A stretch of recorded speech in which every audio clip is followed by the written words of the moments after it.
Good afternoon. We are back. Oh, I guess we could have some names on the screen, maybe Kelly, right? We're back. It's Dr. Renee and Dr. Kelly. This is week 13. Yes, COVID is still around. Let's not forget. And I think we will see the effects of all the protesting and all the gatherings probably in a week or so. I was just telling Dr. Kelly about 2 deaths. Go ahead. The spike that's happening now is not because of the protests. The spike that's happening now is because of the holiday and the fact that the states open up early. So the spike we're seeing now is not because of the protests. Go on. Yes. So we'll see the spike from the protests in a few weeks. So needless to say, I am still sheltering in place. And so Chicago did open up on Wednesday, as they had planned to. They opened up on Wednesday. I think gatherings of 10 people. I know the salons have opened. I will not be going to get my nails done or my hair done until probably mid-June, late June. But whatever. Mid-June is next week. No, next week's the second week of June. Mid-June would be the week after that to me, okay? Let me just... So, yeah, well, this is the first full week of June. Whatever. Well, no, today's only the 5th, right? So, yeah, whatever. 15th is not till the week after. You're right. So that's I actually took a flight. My brother had a baby. He is 5 weeks. He'll be 5 weeks old on Monday. So I came to see my new nephew and to see family. And traveling was quite interesting because Atlanta's airport is the busiest airport in the world.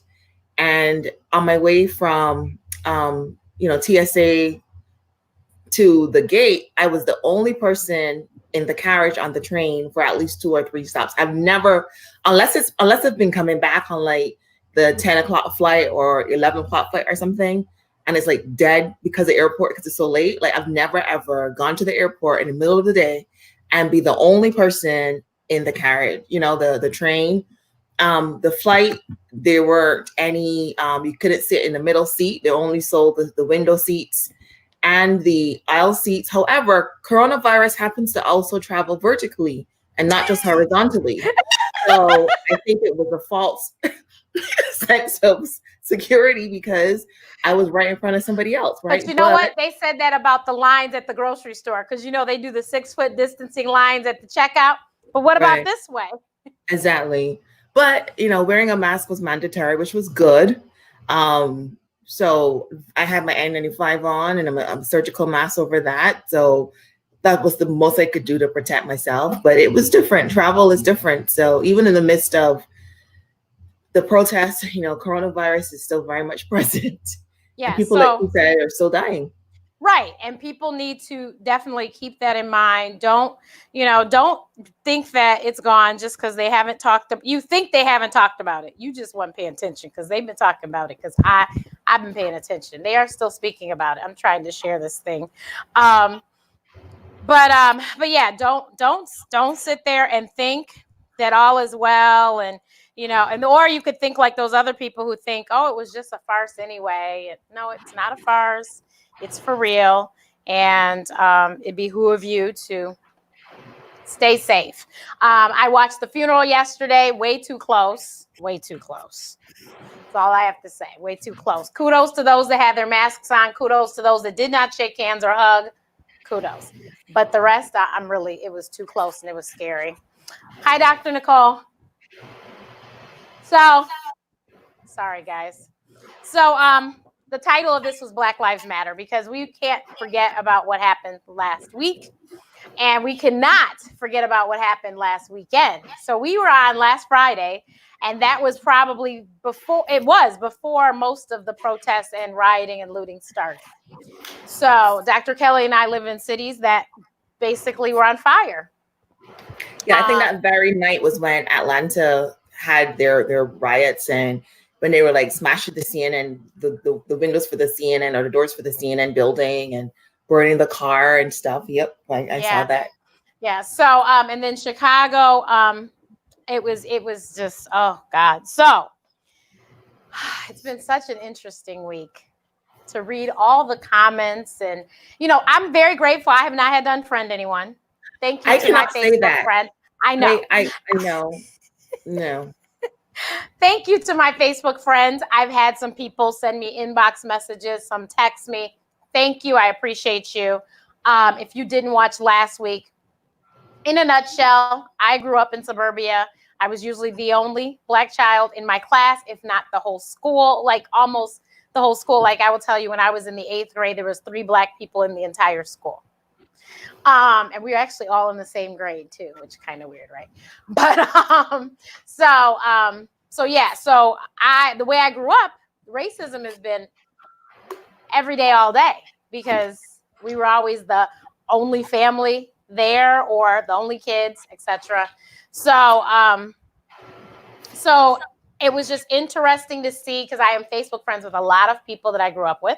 And so, some of them said stuff to me, and that was great. But it's been interesting to see the protests, the rallies, what people have said across different parts of where I was from, Michigan, and different parts of the country, to see what's going on. I'll tell you, there's this one city in Michigan that my mother always told us, do not run out of gas, because we had to pass that city to get to our university.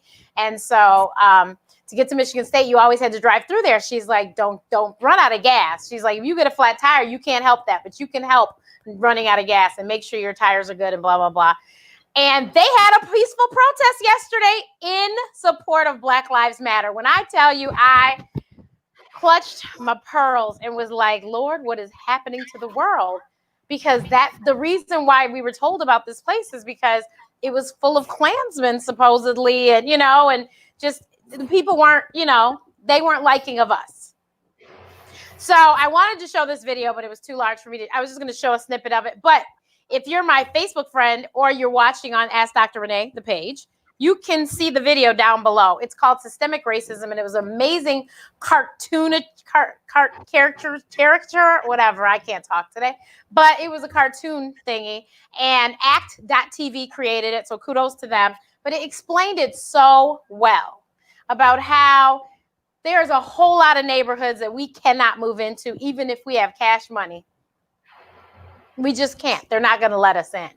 And then how those neighborhoods feed into schools that aren't funded as well. And it just went down the trajectory of showing why we always start off with less and we can never get the same, because we're not going to get paid the same amount. And, even though we'll go to the same university, get the same grades, hell, even better grades, we're not going to get the same amount. But, Kelly, what I found very interesting this week was the people who I pay attention to, who was trying to troll or attack, whatever you want to say. Those people, I knew in my spirit, those people, they knew they had privilege, but they didn't use it. So then they were mad at me because here I done got all these degrees and got an MD, and you ain't barely got out of high school. But Kelly, whose fault is that? I'll be darned if I was white and had all that privilege and did not use it to my fullest capabilities to become, whatever. So I proudly say that I worked very hard for everything I have. And I'm very grateful that my parents worked so hard to give us all that they gave us and made sure that we were able to go to these schools and do all these things. But oh my God, do not be upset. And honestly, that race riot that happened when my sister was in school, in middle school, I truly believe that was a lot of it too. It was a jealousy thing. Like, we have all this privilege, but these people are doing better than us. And that's, like I said, that's an internal thing. That ain't us. And then I like how people try to say, I just read in one of the groups that I'm in, and I want to say it's a physicians group. It is a physicians group. I just read somebody said something about this political talk. Why are we talking about this? Has nothing to do with politics. It's about humanity. People should all be equal. We should all be equal. Equal. And that's why anytime I see All Lives Matter on Facebook, unfriend. I don't even ask me questions, don't say anything. No, 2 weeks ago I did engage with someone on Instagram, Black physician. I will not go into any more details.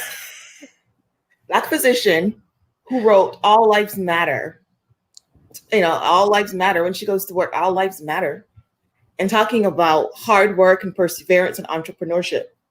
And I'm like, ma'am, number one, all lives will never matter until Black lives start to matter. And it's obvious that it doesn't matter in the United States.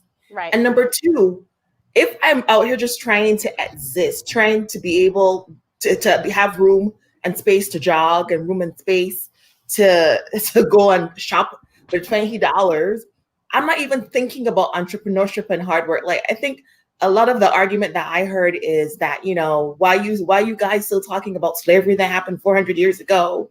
You know, just put in the hard work. This is a country of opportunities. It doesn't work like that here for every single person. Not for every person. And that's what people don't seem to understand. And honestly, I feel like if they had to fight as hard as we did, then they wouldn't be half the places they are, because they didn't have to fight that hard. And Paul Carrick Brunson is somebody I work for. And Paul today on his live, he did a video. I think it's probably on Facebook and Instagram stories. He did a video and he said there was a time when he wanted to be white. Hello, I was one of those people because I grew up with them, and it would have just been easier. You know, when you were a kid, you didn't want to be different. You wanted to be the same. I've never felt that way. Well, I mean, like I said, but you didn't grow up where I did. Exactly. It must be nice being white in this country. But like I said, you didn't grow up where I did, where I was the dot. And it was just me. And so I like to, back when you were young, you wanted to be like all the other kids. You didn't want anything but different. You don't want to be shorter, taller, skinnier, fatter. You didn't want nothing different, right? Sure. And I've always been 4'11", so clearly I was the same height as the other children at one point. And so that was fine. But my hair was different, my skin, it was just too many things, and I didn't like it. And my dad, who is the best dad on the planet, said to me, my lovely West Indian Antiguan father said to me, you would hate to be my color. Because my dad, I always tell people he's Navy. He's a very beautiful chocolate man. And he said that to me. And guess what? I remember I was probably in the 2nd or 3rd grade. I looked him straight in the face and said, you're absolutely right. Oh, no. I did. So so just hearing that, you already know there are some stories. My mother has plenty. And I just was an interesting child because I just really didn't want to be different. I just really wanted to be like everybody else. And because, class-wise, we were like everybody else, the one thing was this darn color.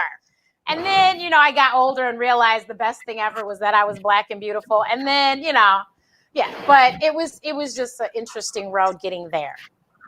But and then we went to the schools. We went from one school district, we moved and went to another, and that school district was just, it was a whole experience. Okay, whole experience. We have to be brief because we're being brief on these, so I will come on later and we'll at another time and I'll talk about it. But just suffice it to say, me and my best friend, who is also Black, of course, we got accused of cheating in high school, and it just took down my whole, that was in 10th grade at the top. Was it 10th grade? No, I think it was 9th grade. It was 9th grade. And it just went downhill from there. It might have been 10th. I think it was 9th. Went downhill from there. That's when I started seeing a psychiatrist for the first time. I just wasn't right after that. That is trauma that a child should not have to go through. Exactly. And may she rest in peace. Miss Goosey was her name. Because she's dead, I will say it. She tried to make my life a living hell. She really did. She did the best she could. And she would actually call my dad and ask him why I didn't speak to her in the hallways. My dad was like, because she don't have nothing nice to say. And I was like, Daddy, I don't want to hit her. I don't want her to say I accidentally hit her. So if I see her, I would go the other direction because it was just safer. You know what I mean? Plus the lady was beyond skinny. She probably weighed 60 pounds dripping wet. If I blew on her, she was going to fall over. And so, I know my strength. I know I could have taken her out easily. So it was just, and I'm not a violent person, but like I said, if I tapped her, the lady would have fallen over and she'd have said I did something, you're already accusing me of cheating and I didn't cheat. So yeah. So there's a whole story there, but we'll be back again. Next week is week 14. I'll be in same place. I'll be right here. And And like I said, stay tuned. Later today, though, I am doing a discussion with Dr. Alana Curry, who is a trauma psychiatrist. We're talking about racial trauma on blackdoctor.org. Into that. And that will be at 5 o'clock Central, 6 o'clock Eastern, which would make it 3 o'clock Pacific. So please check us out. I will, of course, have it over here on all of these platforms as well, except for LinkedIn and YouTube. Yeah. But it'll be on Facebook, my page and my profile and stuff. But that's it and that's all. Bye. Bye.